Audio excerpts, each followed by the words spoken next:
So this woman is the hardest working woman in showbiz. She has the greatest job ever. She's a speaker. She's a Hall of Fame speaker. Christine Cashen, absolutely hilarious. As I said, keynote speaker, author of The Good Stuff, named Motivational Book of the Year by the Indie Book Awards, and I know the Reader's Digest really liked it too. Her new book is It's Your Business, and it came out 1 month ago.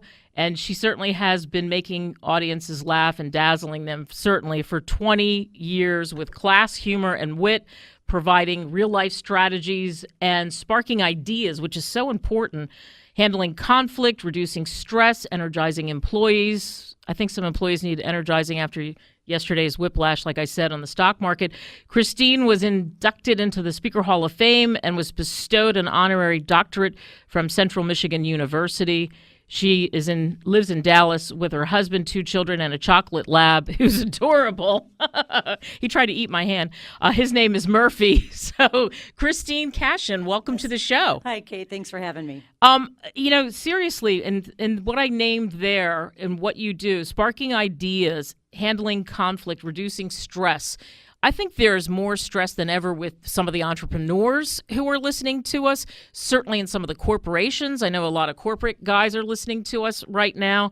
And I think bringing in a speaker, especially quarterly or whether it's a conference, as much as you have the depth of knowledge in whatever it is, like let's say it's oil and gas, or let's say it's something to do with technology, there's something about sparking those ideas that I think comes to the surface when you have a super good speaker like yourself, a Hall of Fame speaker who's been doing it for 20 years and really understands people. And do you find that now, more than when you first started, does it seem like there's more of a pull for that? Yeah, absolutely. I remember there was a time where people said, oh, they're not going to get together for meetings anymore. It's just all going to be on the web. And they realized that getting people together is the magic. And having somebody as a speaker to kick it off, to set the tone. And now more than ever, they don't just want someone to entertain them. Of course, they still like that too, but they want some content, tips their people can use, because everyone has more to do, less time to do it. And the pressure is really on for people. So everyone needs ideas for being more creative, less stress, more fun. Because I'll tell you what, people need to make sure that their people are happy.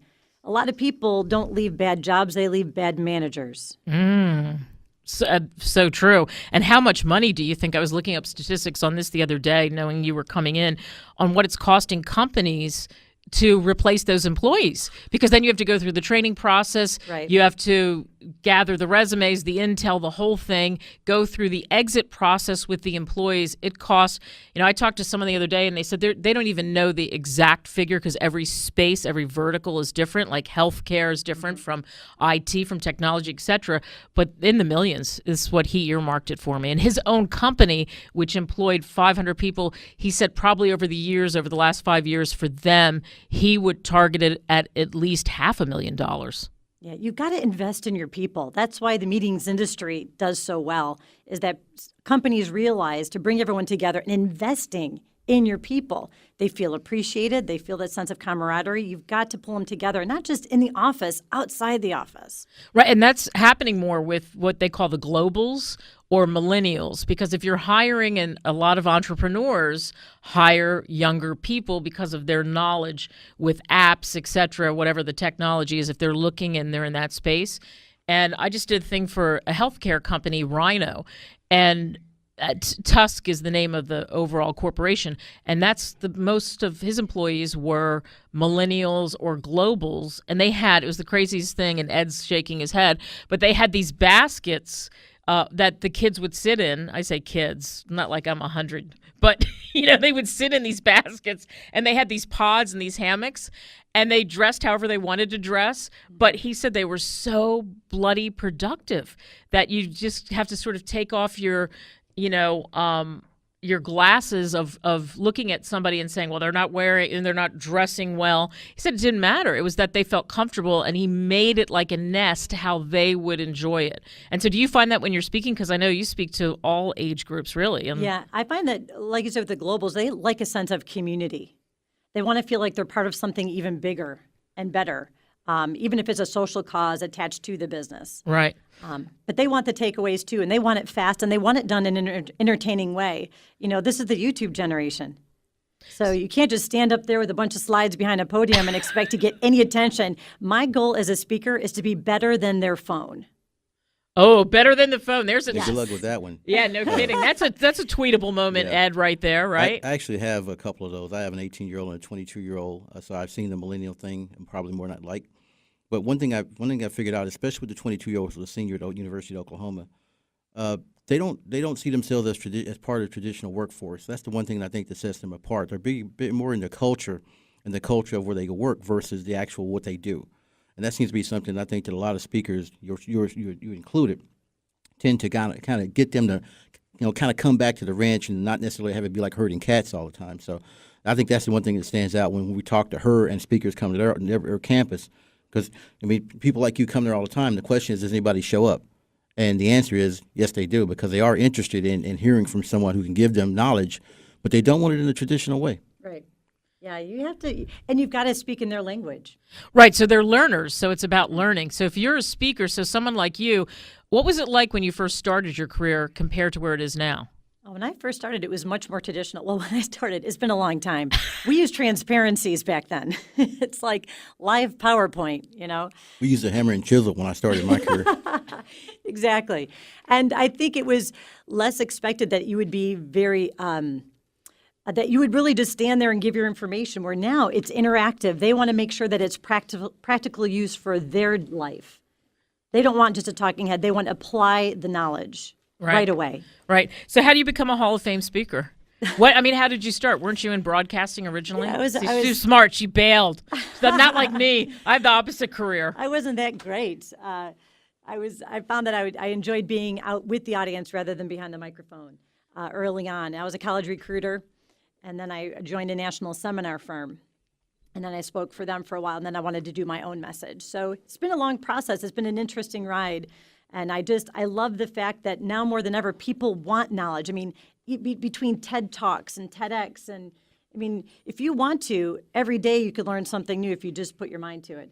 I think you have to. Yeah. I think in today's world, things are moving so fast that people get to a point where they become fossils literally in a year, because technology moves so fast. And I think that's part of what causes some of the conflict you have when you're using younger employees.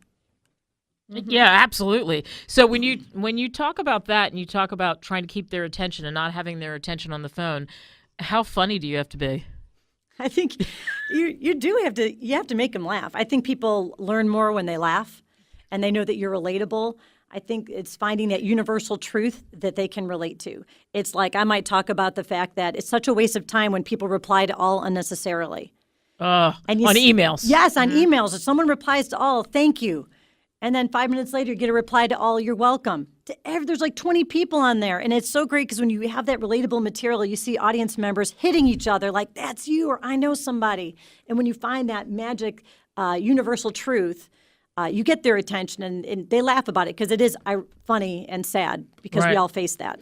Right. And we mentioned at the top, just so everybody knows that's listening, the speaking industry, as somebody told me the other day, is a $1 trillion business. So you can bet that there's entrepreneurs listening. There's that I mentioned. There's people in all kinds of verticals. I've worked with lawyers who want to be speakers, one, because they know they can get that learning material out there and intrigue people enough that when they want a lawyer, they'll come to them if they're good enough. Mm-hmm. So that's the key, is trying to take the material you have when you're not what I call a pure speaker. Like you would be a pure speaker. Mm-hmm. I actually would probably be a pure speaker too, because of broadcasting and speaking, since I started speaking and then went into broadcasting.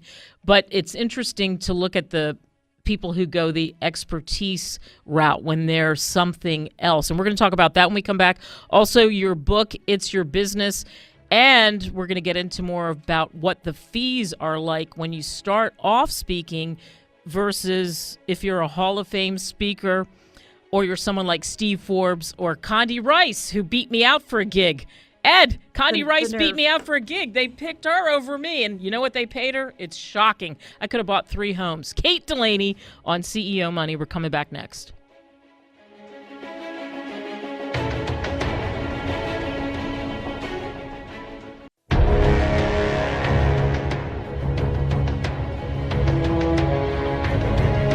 Kate Delaney, we're back with CEO Money on a kind of a rainy day, I guess. When I was running into the studio, I had my umbrella. Luckily, it was not a Mary Poppins moment where I flew up because I accidentally pulled it out. It was just kind of a crazy thing. Christine Cashen is in the studio with us, and she's a Hall of Fame speaker, and she's got a new book out called It's Your Business. Ed and I were talking in the virtual green room. That means Christine for you when we're off the air.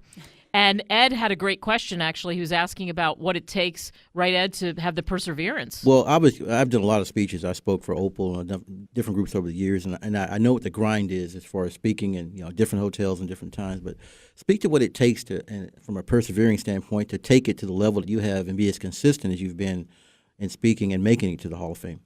Well, it's not as easy as everyone thinks. It's like, oftentimes, this, Kate, you get up to speak and people come up, I want to do this, I want to do this. It is not as easy as it looks to make a career out of it. But, you find a message that you're passionate about. Every entrepreneur knows that. You start out with that passion, that drive of a message that you want to bring to the world. Mine is stopping global whining. That was really important. I didn't start out that way, though. I just was talking about stress relief and humor back in the day. Mm-hmm. And then you just try to get the exposure. But it's hard because I think even now people say, well, do you speak for free? And it's like exposure. You can die from exposure. You would never ask your plumber, Everybody hey, would wants you to come speak for fix my plumbing? It's good exposure for you. I'll tell people. Like, what?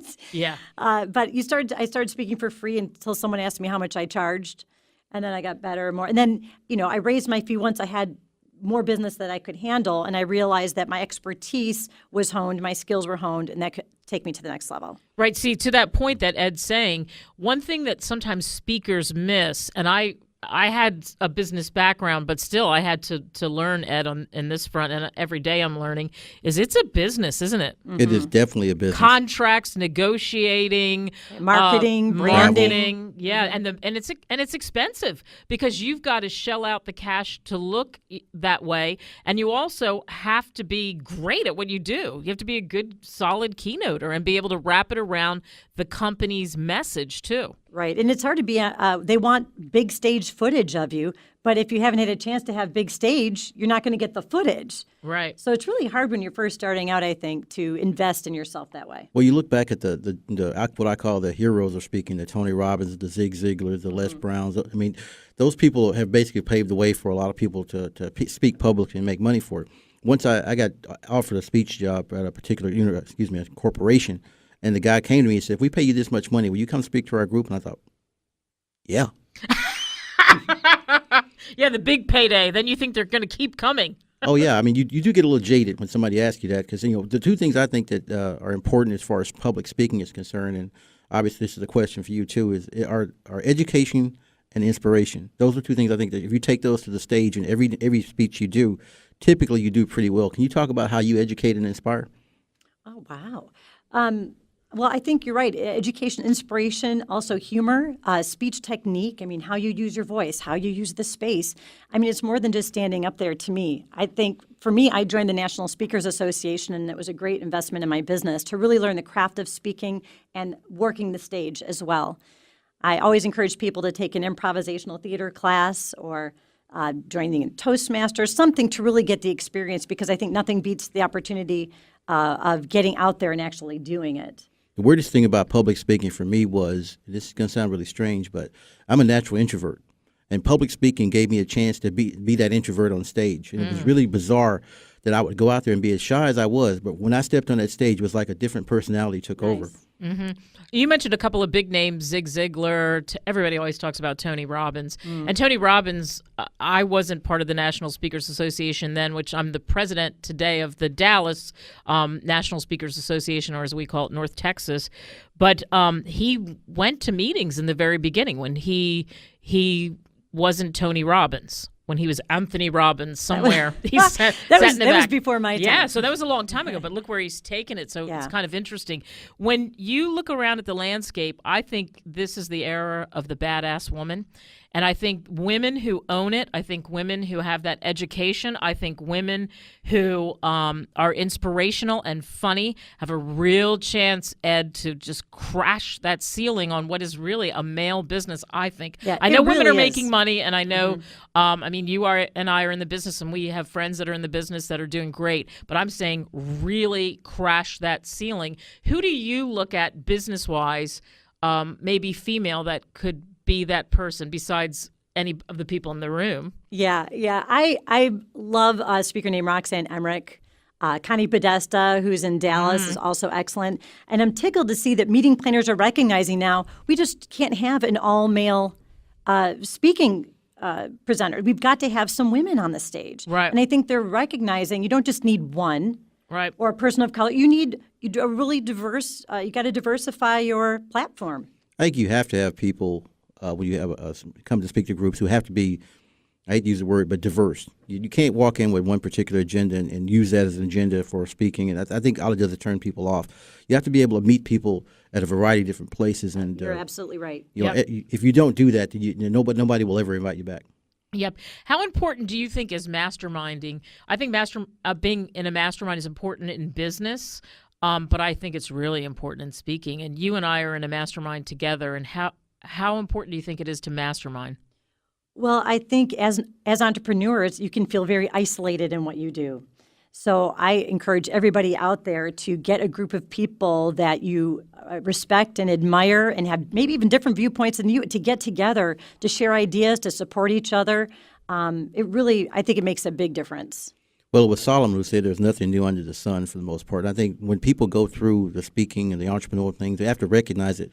Somebody's walked that path before. Yes. And it's always good to seek wise counsel when you do that. And when you sit around and you think about isolating yourself, it can be very detrimental to your personal growth. So I agree with you completely.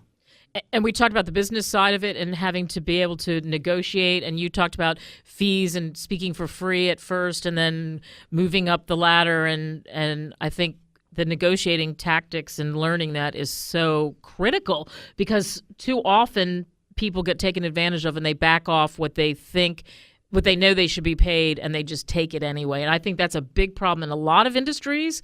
I think it's a big problem for young women because I see this when I'm speaking and they come up and they're afraid to ask for this or that, even though they have the degrees and they're in investment banking or they're in a lawyer and they're making good money, but they feel like they can't go up to that next level. And I tell them baloney. They just have to learn how to negotiate better. Yeah. How tough was that for you to learn? Oh, it's still hard. You ask for your fee and you hear silence on the other end. And it's so hard not to go, but if you don't have that, I can do that and a breakout session. So it's just to state your fee. And sometimes I've said, I'm sorry, that is my fee. And later they came back and said, well, we just found a sponsor. And it's so great when there's companies out there that realize that investing in their speakers for their conferences is really a great use of their money. Because a lot of times they try to, find a cheaper speaker, an in-house speaker, but yet they spend all this money on snacks during the day or something. Right. The cheese fondue that costs $100,000. Exactly. Yeah, the chocolate fountain is ridiculous. We only have like a minute left, but tell us about your book, It's Your Business. Yeah, It's Your Business is good stuff for your personal, professional, and funny business. And really what it is helping people realize your life is your own business. Take charge of it. We need to invest in ourselves. We need to take a look at our own life as a business. And what if you were in your position, if you're not an entrepreneur, but you want to be, what if you treated your position in your job as if it was your business? How would you change your attitude and come into work every day? Okay, one last one. What keeps you up at night? What keeps me up That's at my night? curveball question, Ed. What keeps you up at night? Oh, wow. I think I worry about the day that maybe nobody calls. That's not going to happen. Bring me in. Yeah, that's not I happening hope for not. you. No. I hope not. But I wonder, when is it over for me? And I hope it never Never. is. The financial planner It's says, never over. yeah, Well, there's a Hall of Fame speaker that's coming into town, Jeannie Robertson, for people listening in Dallas. She's going to be at Windspear on Saturday, and she's 75, I want to say. and she does these one-woman shows that are phenomenal. Yeah. You're right, so It's it's the not mini over. pearl syndrome. If you think about it, there is no finish line. There's no end I hope until there's you not. decide it is. That's the way I look at it. It's a good life. If you're doing what you love, there is no finish line. Perfect place to finish this. Christine Cashen, thanks so much for joining us. Thank you. We'll be back on the flip side with Ed Baxter's Private Equity Spotlight here on CEO Money.